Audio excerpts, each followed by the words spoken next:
Last week, something happened that almost nobody in international football saw coming.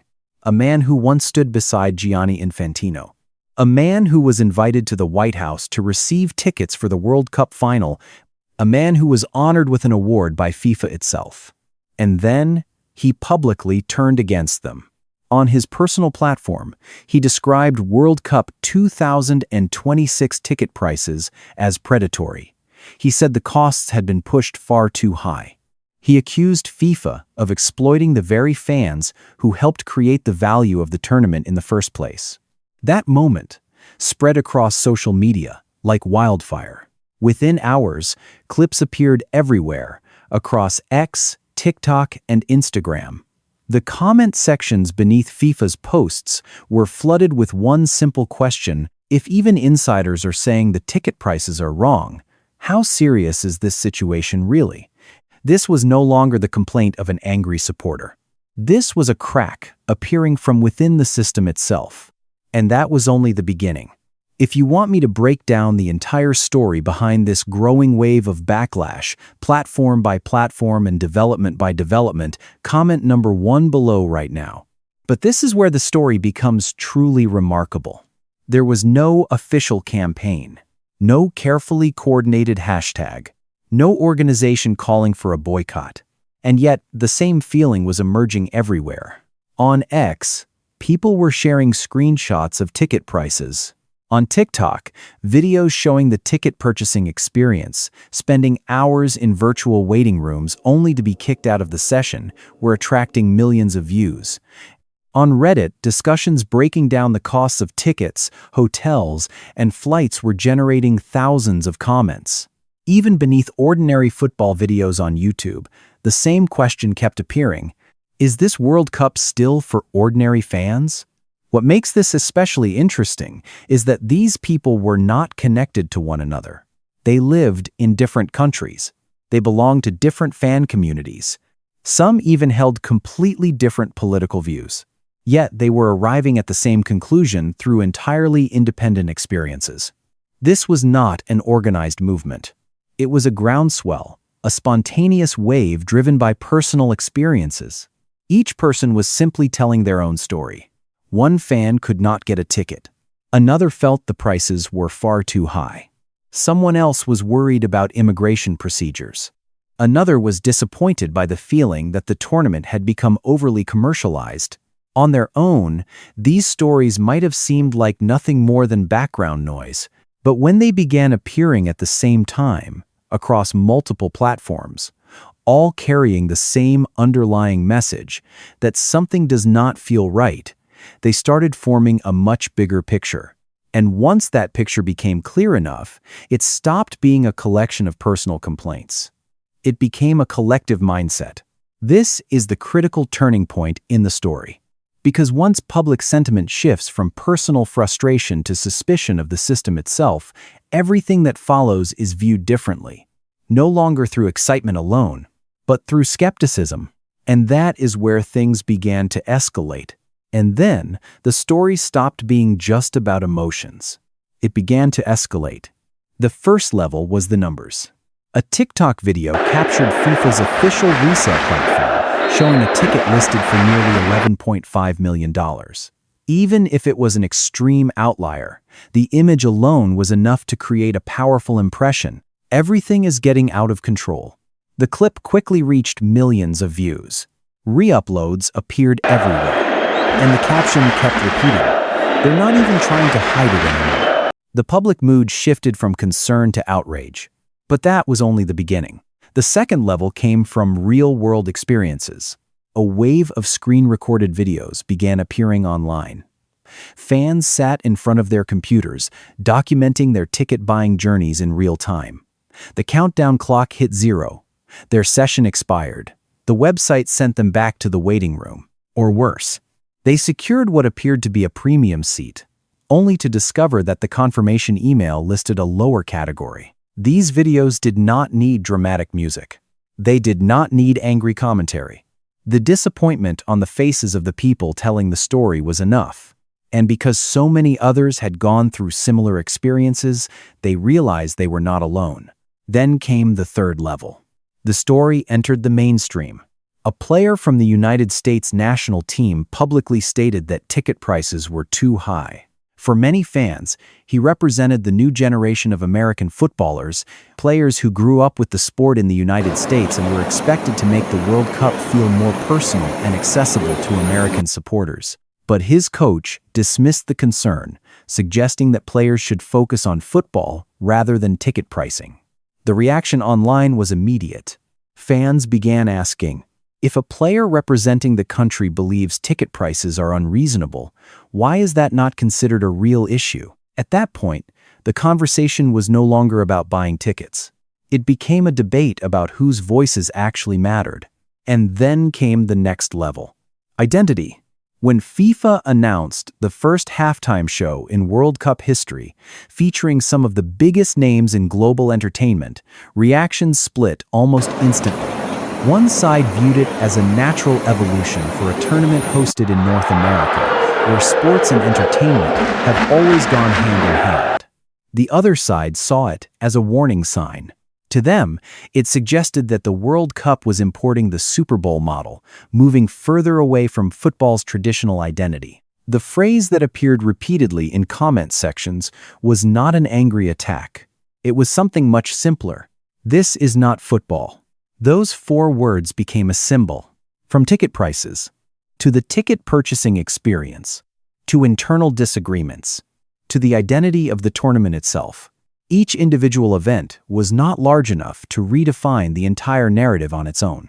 But when they happened one after another, within a short period of time, across multiple platforms simultaneously, they created a powerful cumulative effect. The mood shifted from disappointment to suspicion, from suspicion to skepticism. And at that point, the story was no longer about a few operational problems.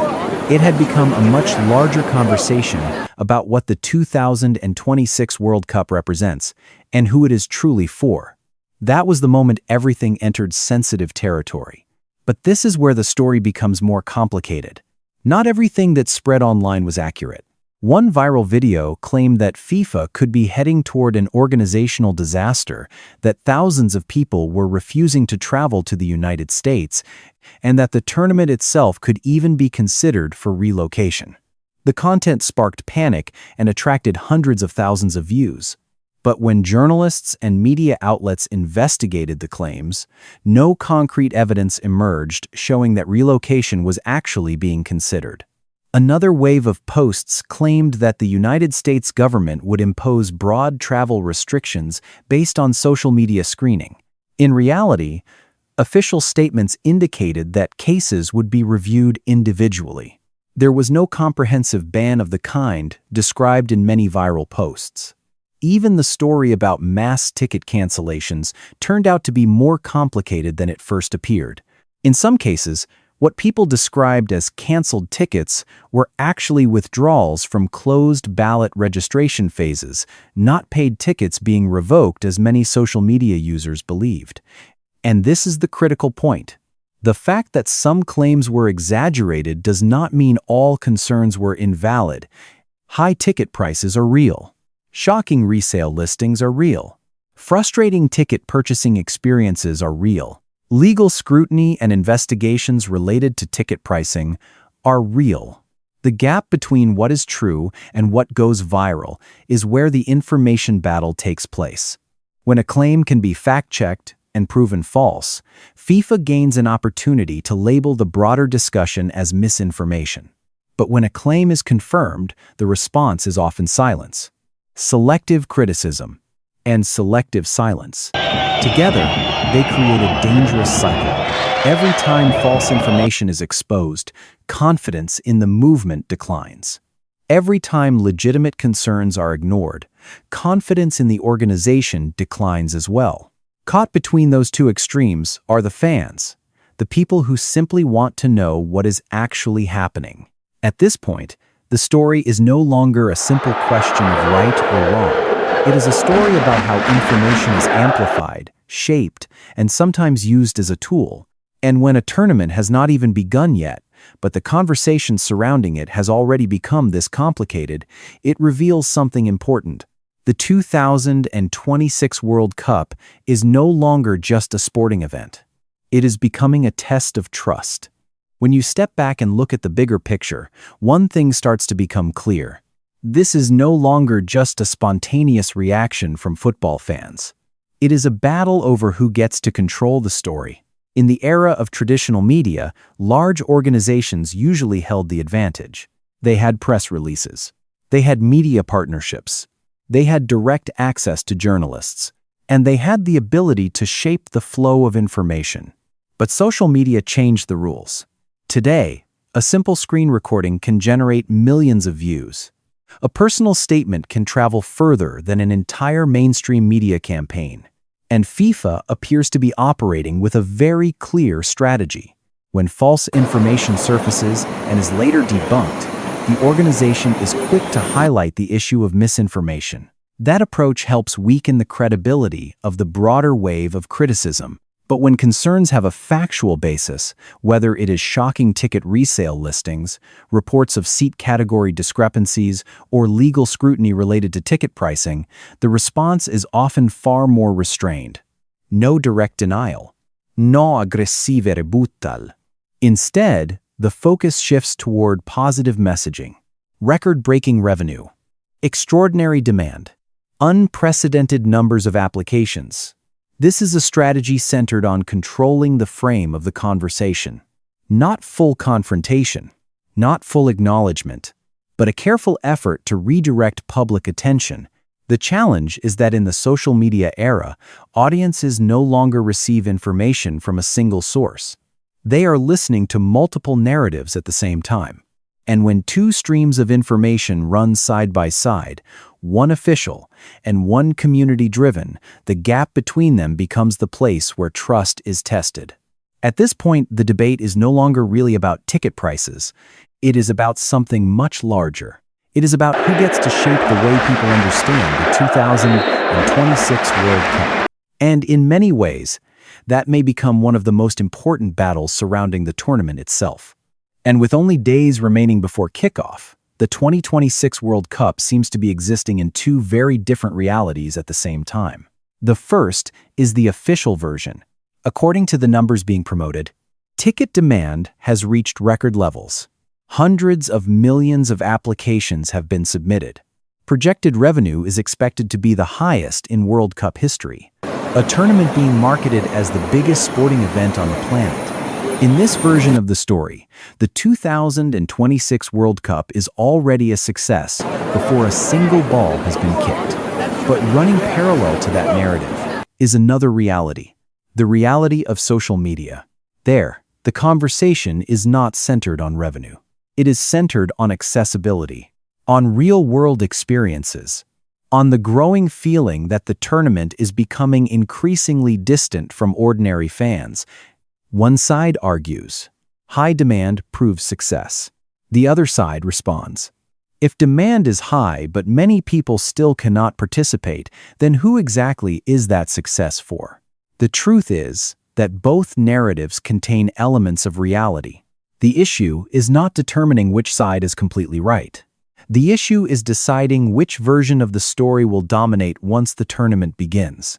Because in sports, public perception can change remarkably fast when reality takes over.